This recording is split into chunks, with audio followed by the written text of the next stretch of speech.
Hey, what's up? I'm here with Tim. As I lay dying, how you doing, dude? I'm doing great. Welcome to Toronto, man. Oh, thanks. Good to have you back. Thank you. You guys like coming up to Canada here? Yeah, I mean, Toronto for me isn't really that much different than where we're from, other than it's actually hotter up here, which is really surprising me. Yeah, it's crazy. Well, you guys are from Cali, right? Yeah. So I was gonna say you must be used to this, but yeah, I mean, the city is pretty similar to ours, but we're not really used to believe it or not, it never gets this hot, and at least where we're from. what's it like playing metal in really hot weather? Do you know what I mean? Is it harder to play metal? Do you sweat more? Is it stranger? Yeah, it feels like because you always stereotype metal as being like the corpse paint and like coming from the cold regions of the world, Yeah, so yeah. It's a little bit weird, but there's like it probably makes it pretty good for the pit. There's a lot of sweaty dudes with their shirts off, like trying to impress each other with their manhood out there. Yeah. First question, I guess, on the festival tip. We're at Heavy TO in Toronto. You can see the stage behind us. I don't know who's on right now. But you've probably played billions of festivals at this point. So give me your best festival story. Well, this best as in like it's a good story to tell, not necessarily a good experience. But we were trying to cross over to go to the UK for a festival they had there, and we tried to cross the border that morning, and we got denied entrance. So we actually had to drive back to France and drive all the way around to some other border crossing, and try again.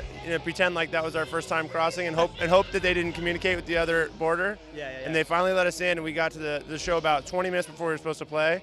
So we just threw all of our stuff up there on stage, and I think the crowd had thought that maybe we had canceled. So like it was just all this crazy travel, getting there, no sleep overnight, and we got there, and the crowd didn't even really respond or know that we were playing. And then when the whole thing was over, there was no showers, and the festival was it was totally raining in the mud, so it was just super muddy. And so after this whole experience, we're like, man, if we didn't even make it here, the crowd might not have even known, because they thought we canceled anyway. So. And I guess people must have been stoked that you actually made it, though, eh? Oh yeah, the people that were there were stoked, but it's just some of those crazy stories on tour. It's like there's just the traveling experience of it.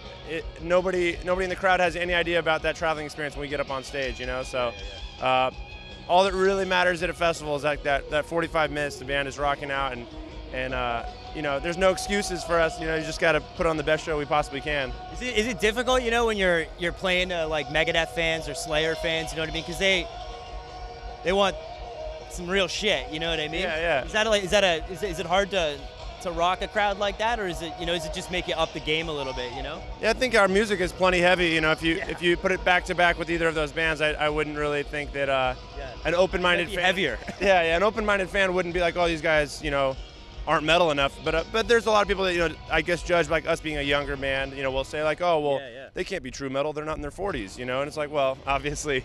Megadeth and Slayer were our age at one time also. So so we'll win over some, but there's always a closed-minded few.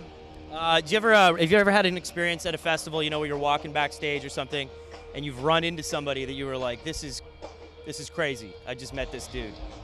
Yeah, I mean, I've had a lot of interesting, run-ins. I guess. I mean, Motorhead's playing here today. A Lemmy story? Yeah, I remember I was just going to our dressing room, and Lenny gave me, Lemmy, sorry, gave me one of these, and I look over and I'm like, who's he talking to? And it was actually me, or maybe it was a thumbs up, I can't remember, but yeah, and then it's like, I mean, Lemmy's just a legend in all ways, so like the fact that he acknowledged me was like pretty cool. That's badass, man. That's amazing. I guess worst festival story. It's a story where like I guess it just didn't go well at a festival. Have you ever had a situation like that?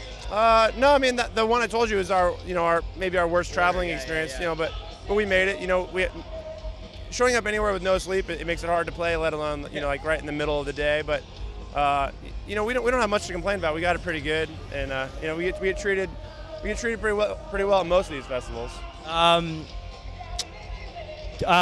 Give me your most Metalocalypse moment. So super cartoony, ridiculous moment where you were just like, this does not happen to normal people. Cartoony moment. Like, did you ever play on top of Mount Everest or like within a volcano or the Bay of Danzig or anything like that?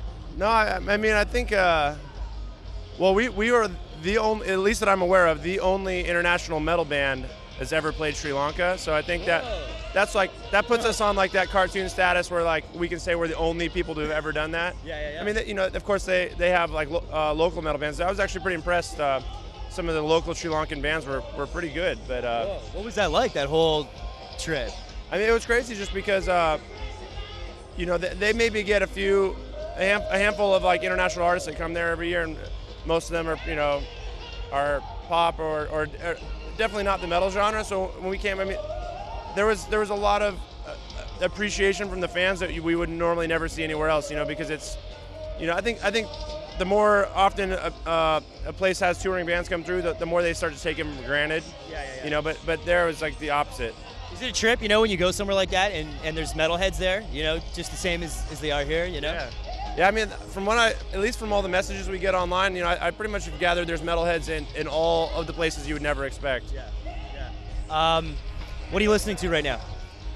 I don't know who's playing behind us, but I'm listening to them. They're rocking right now. Yeah. See, the new Decapitated record came out a couple weeks ago, and I really like that record. Yeah. How you guys doing with your record? Because it just came out, The Powerless Rise, and you know, are you guys comfortable with it yet? You know, like how long does it take you to get comfortable with a new record? Yeah, as far as playing new songs live, I think we're comfortable. We're ready to play those songs pretty much as soon as we get out of the studio. It's more so like letting the fans hear and digest the record enough that it becomes familiar to them. So I think we still play like about only about half of our sets new stuff, maybe even a little less. But as a whole, I mean, our fans have definitely really latched on to the new record, and we're really happy with it. And we take pride in the fact that as we've gotten older, we haven't slowed down, we haven't gotten lighter, and I think our fans really recognize that. You know, it's the band. We're a band that's been around 10 years at this point, and I think our heaviest record is our latest one. As I Lay Dying, future plans. So, you know, you play this festival, obviously you're in the cycle of the new record. Yeah, what does the rest of the year have in store? Well, because like I said earlier, it's our 10th year anniversary as a band. We're gonna congratulations. Thank you. We're gonna do. It's gonna be a little crazy. It is. It's weird to think, you know, because I guess it's probably because we started so young. Because I'm not actually that old now. So you think of 10-year anniversaries of bands, you think, wow, that band's getting old, you know. But you don't got any gray yet, man. No, yeah. Well, I got like a couple right here. We're going to release something at the end of this year that's going to be kind of a celebration. It'll actually be a full length technically, but it'll be a combination of some new songs we wrote, we've never done cover songs as a band, and then some remixes of some of our old stuff. Since we've been around for 10 years, you know, we wanted to you know, redo some of those old ones. Here's to another 10 years, man. All right, thanks a lot. Thanks, Tim. Cheers. Explore Music wears English Laundry apparel.